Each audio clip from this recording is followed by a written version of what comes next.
Bir odamni ayoli yaxshi emas ekan. Xulqi yomon ekan.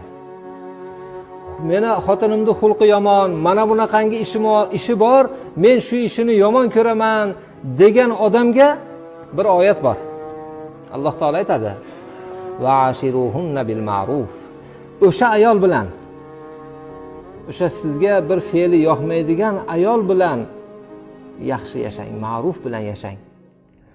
Mumkinki bir fe'li sizga yoqmasa, o'sha yoqmagan narsangizdan ko'zingizni yuming, men unda juda ko'p yaxshiliklar qilib beraman sizga. Shunday qila olasizmi?